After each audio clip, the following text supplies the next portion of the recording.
Olá, seja muito bem-vindo ao Folha Entrevista desta semana virtual, entrevista remota. Vamos conversar com o professor de Filosofia Política e Ética na Universidade Estadual de Londrina, Clodomiro Banwart, para analisar o cenário político que mudou, com a decisão do Supremo Tribunal Federal de cancelar as ações da Lava Jato que condenaram o ex-presidente Luiz Inácio Lula da Silva. Professor Clodomiro, muito obrigado pela sua participação mais uma vez no Folha Entrevista. Diego, eu que agradeço e é uma alegria estar aqui contigo novamente na Folha de Londrina. Bom, no programa anterior nós repercutimos a decisão do ministro do Supremo com o professor de Direito Penal na PUC, o Rafael Soares. Ele fez uma análise jurídica do que significava aquela decisão que mexeu com a estrutura, não só do sistema judiciário, mas também político do Brasil, porque afinal de contas vamos ter eleição ano que vem, e agora vamos repercutir justamente sob o ponto de vista político essa decisão do Supremo Tribunal Federal do ministro Edson Fachin. Foi uma decisão monocrática.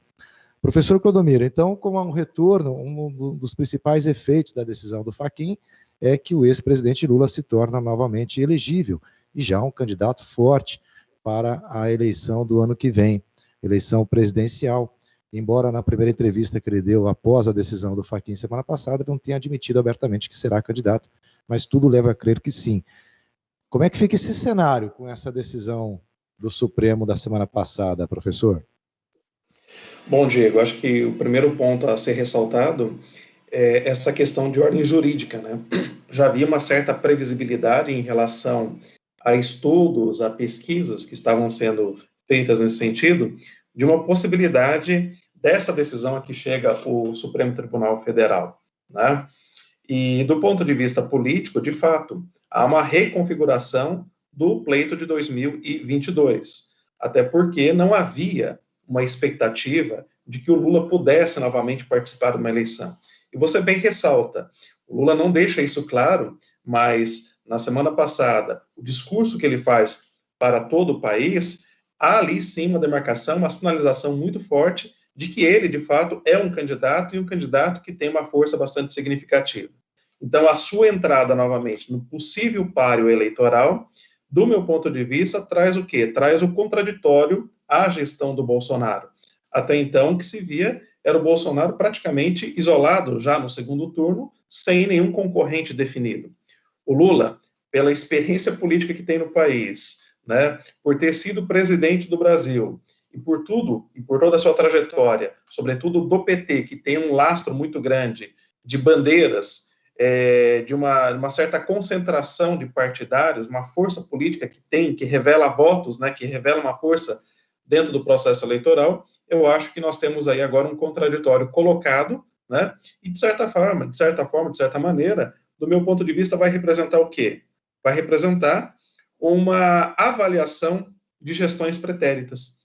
Por quê? Porque nós agora não temos mais o Bolsonaro como novo, como foi em 2018, mas nós temos agora a possibilidade, enquanto eleitores, de avaliar a gestão do Bolsonaro, contrapondo com a gestão do Lula nos seus 2 mandatos anteriores.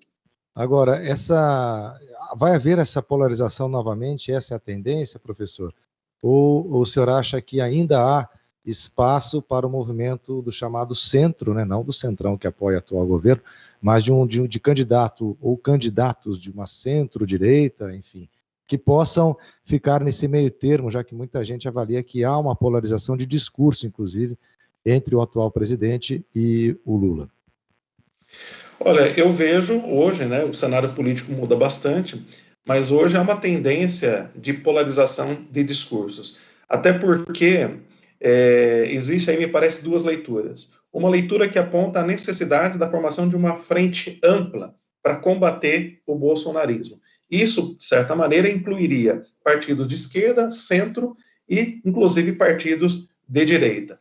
A impressão que eu tenho, pelo discurso do Lula na semana passada, e essa é a segunda leitura, o Lula defende o quê? Defende uma concorrência isolada, ou seja, todos lançam seus candidatos e aí fazem uma convergência no segundo turno. Então, parece-me que ele é contrário à organização de uma frente ampla. Se nós caminharmos nessa perspectiva que o Lula colocou na semana passada, Ou seja, se essa leitura ela for vitoriosa no pleito de 2022, o que eu vejo é uma certa dificuldade do centro apontar um candidato viável que permita o quê? Sair da polaridade. Eu não vejo ainda no cenário nomes que tenham, de fato, assim, um cacife eleitoral para poder fazer frente a um antibolsonarismo e também a um antipetismo. Nesse momento, nós não temos um nome definido, temos vários nomes, mas que até o momento não tem aí uma força como tem o Bolsonaro ou como tem o Lula nesse exato momento. Então, olhando por esse aspecto, eu creio que nós vamos ter, sim, uma polarização. Inclusive, já há movimentos, né, indicando que, por exemplo, né, o governador João Dória, que seria um adversário natural do Bolsonaro, depois que eles começaram a bater de frente, a virar, inclusive, adversários, de que o Dória tente uma reeleição para governo, né, de São Paulo, para justamente abrir um flanco aí para que um outro candidato que represente esse centro, essa centro-direita, possa surgir. Fala-se muito ainda no nome do apresentador Luciano Huck, né, que ainda não tem nem filiação partidária. Agora, a questão do Sérgio Moro, do ex-ministro, né, e ex-juiz, que justamente teve a sua atuação em xeque colocada novamente por conta dessa decisão do Supremo. É um candidato que perde força, um possível candidato dessa centro-direita, dessa coalizão de centro, que perderia força nesse cenário, professor? Olha, eu vejo que o Moro hoje ele não tem o estofo e talvez a grandeza do seu nome concorrendo a uma eleição presidencial como tinha há meses ou há anos atrás, né? Até porque o Moro ele representa o quê? Uma pessoa que é odiada tanto pela direita bolsonarista quanto pela esquerda petista. Então, quer dizer, ele catalisa muito mais o afastamento do que convergência, né? E eu não creio que seria um nome forte, até porque, nesse percurso dele como político, a impressão que eu tenho é que ele demonstrou que ele tem muito pouca habilidade política, né? Teve ali a sua atuação como juiz, como ministro, mas no trato político, parece-me que é um candidato que não tem o estofo na mesma proporção que tem um Lula e um Bolsonaro. Agora, em relação a uma coalizão de esquerda, né, o senhor até mencionou que haveria necessidade, para evitar uma polarização, de uma coalizão também que envolvesse partidos de esquerda ou uma coalizão que fizesse frente ao bolsonarismo. Em relação a essa coalizão, quando se fala da esquerda, também há uma tendência novamente de divisão, porque, por exemplo, um possível candidato que já foi candidato na eleição passada, o Ciro Gomes, já disse que não participa do circo, né, como ele denominou, esse retorno do Lula ao cenário político. Também a esquerda dividida enfraquece a disputa e beneficia essa polarização entre Bolsonaro e o PT na figura do Lula?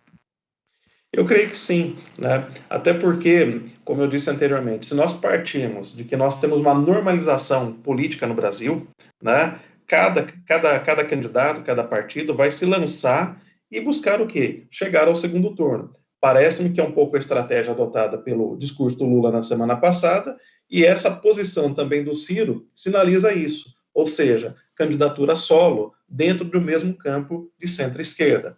Agora, se nós olharmos numa outra perspectiva, de grupos que estão dizendo o seguinte, ou o lado democrático se une e tenta evitar essa postura anormal e antidemocrática que se vê no outro lado, então aí sim, eu acho que nós teríamos uma perda muito grande se esses grupos não se unissem.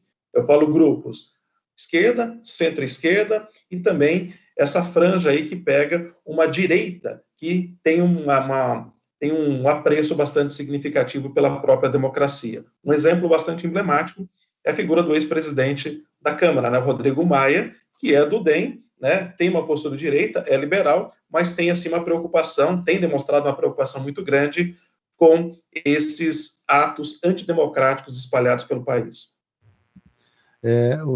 Falando também de cenário, o senhor acha que alguns analistas já avaliaram o seguinte, que logo depois da decisão que beneficiou o Lula, que não inocentou, mas o colocou no jogo, e depois do discurso dele defendendo a vacinação, por exemplo, né, um controle mais rigoroso e defendendo a ciência como aliada no combate ao coronavírus, que o próprio presidente Jair Bolsonaro teria mudado a sua postura, porque no evento seguinte à entrevista do Lula, ele apareceu no Palácio do Planalto com máscara, né? Já houve um movimento menos firme nesse sentido, porque no final de semana, na escolha, por exemplo, do novo ministro da Saúde, parece que o Bolsonaro voltou a defender as medidas que o governo vem implantando, de defender, por exemplo, o tratamento precoce, o uso da cloroquina, enfim, criticando o lockdown. O senhor acha que vai haver uma mudança de postura do Bolsonaro por conta da entrada do Lula no cenário, ou não? Olha, eu acho que sim, né? Até porque, como disse anteriormente, o Lula apresenta um contraditório ao Bolsonaro. E todo contraditório é importante. Veja, você disse de ciência, né? A ciência se faz pautada no contraditório, né? A ciência não é um conhecimento que se impõe de forma absoluta, mas ela é contraditada, ela é falseada, ela é verificada a todo momento. Então, o contraditório, se é importante no campo científico, é também muito importante no campo político. Ou seja, nós temos que contrastar as ideias que estão postas. E no caso hoje, sobretudo no campo da pandemia, é evidente que as pessoas que estão perdendo seus entes queridos, e nós aí, a cada dia que passa, perdemos pessoas, conhecidos, familiares, a população, no modo geral, está muito aflita. E quando olha para um governo paralisado em relação a ações do ponto de vista da saúde pública, da compra de vacinas, e sempre com uma postura anticientífica, negacionista, isso certamente reflete do ponto de vista político. Então, na medida que o Lula entra e faz uma contraposição a tudo isso, no meu ponto de vista, chama a atenção do Bolsonaro ou do grupo que o rodeia, que faz ali todo o aspecto de assessoria ao governo, de perceber que sim, né, que é necessário, é fundamental uma mudança. E essa mudança veio agora já, uma semana depois, com a alteração do ministro da Saúde. Então, acho que há uma sinalização de que o governo pode, sim, repensar essa política adotada até então, de combate ao Covid, né, de restrição, desse discurso anti-vacina, desse discurso em benefício de um tratamento precoce que não tem uma confirmação científica. Imagine, Diego, se tivesse uma confirmação e do jeito que é barato, nós não teríamos essa quantidade de mortes que nós temos hoje. É uma coisa muito simples, né? Um pressuposto lógico. Mas nós não temos o quê? Nós não temos estudos randomizados que confirmem, que atestem, né, que de fato isso é eficaz. E aí nós temos o quê? Esse quadro dramático que nós vivemos hoje, né? Uma quantidade muito grande de mortes diárias no nosso país, infelizmente. Certo. Bom, professor, para a gente já ir finalizando, em 2018, o Bolsonaro se apresentou como candidato diferente, né, que inclusive pregando que não fazia parte da velha política, o que a gente viu que não se refletiu numa realidade a partir do momento que ele teve que se aliar com o Centrão para garantir a governabilidade logo no seu segundo ano de mandato. Já está no terceiro. O senhor acha que há uma tendência de uma mudança de rumo? O senhor falou que em relação à pandemia, ok, mas o senhor acha que há uma tendência de mudança de rumo do presidente para garantir a sua reeleição? E uma outra pergunta já. Em 2018 falava o seguinte, que o Bolsonaro foi muito mais eleito por conta do antipetismo do que de uma confiança, né, do eleitorado na gestão Bolsonaro.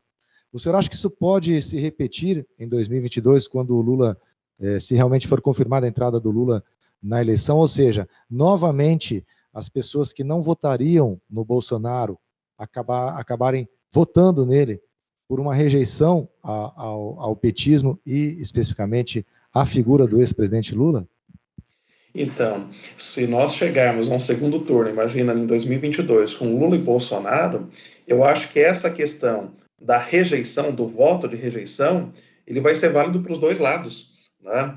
Até porque, você bem ressaltou, Diego, em 2018, o Bolsonaro tinha muitos elementos que agregavam, né? O combate à corrupção com o Moura tiracolo, um discurso liberal que agradava o mercado e trouxe, né, vários setores empresariais para o seu apoio. E veja que o Bolsonaro tem perdido todos esses segmentos. Na medida que ele rompe com o Moro, ele perdeu uma fatia bastante significativa de um eleitorado que tinha aposta no combate à corrupção. E depois a gente não pode se esquecer que em outubro do ano passado ele disse isso publicamente, que ele ajudou a acabar com a própria Lava Jato, uma vez que não tem mais corrupção no seu governo. Quer dizer, para esse tipo de eleitorado que tinha essa pretensão de um combate à corrupção no país, eu creio que esse eleitorado ele se distancia do Bolsonaro. E agora, com o último episódio que nós tivemos de intervenção na Petrobras, quer dizer, o setor empresarial, do modo geral, olha uma certa desconfiança em relação ao Bolsonaro. A pergunta é, esse setor estará com ele em 2022? Que é também um elemento determinante para o resultado, para o sucesso de uma eleição. Então, nós teremos o quê? Nós teremos uma confrontação entre programas já conhecidos, né? Ou seja, nós conhecemos o que foi o PT e nós conhecemos agora o que foi, o que está sendo o governo Bolsonaro. Então, pode ocorrer, né, uma espécie de avaliação de gestões, né, o pleito eleitoral como processo de avaliação de gestões, olhando no retrovisor da história e sim com essa perspectiva de rejeição mútua, né, de ambos os lados. A questão é o seguinte, nós teremos uma terceira via? O que tem indicado é que talvez não, né? Então, podemos potencializar, sim, esse voto de rejeição em 2022, mas eu diria, para ambos os lados. Professor, até 2022, claro que muita coisa pode mudar e a gente vai ter que retomar esse assunto. De qualquer forma, agradecemos mais uma vez a sua participação. E só como último comentário, o senhor acredita que, já por conta de tudo isso que nós discutimos, as eleições de 2022 serão mais movimentadas, mais interessantes do que foram as de 2018? Olha, Diego, o que eu espero é que nós tenhamos, sim, uma movimentação no sentido de participação, né? Que a população participe, que os partidos políticos desempenhem o papel que eles devem desempenhar e que nós possamos afastar o máximo possível essa ingerência, essa postura rancorosa, esses discursos de ódio que tem permeado a política brasileira, né? Nós estamos num momento bastante crítico, dentro de uma pandemia, nós estamos também envolvidos com um problema muito sério do ponto de vista econômico, e o que nós precisamos é de muita serenidade, né, nas nossas elites políticas que permitam, que possam conduzir o processo eleitoral da forma mais tranquila possível.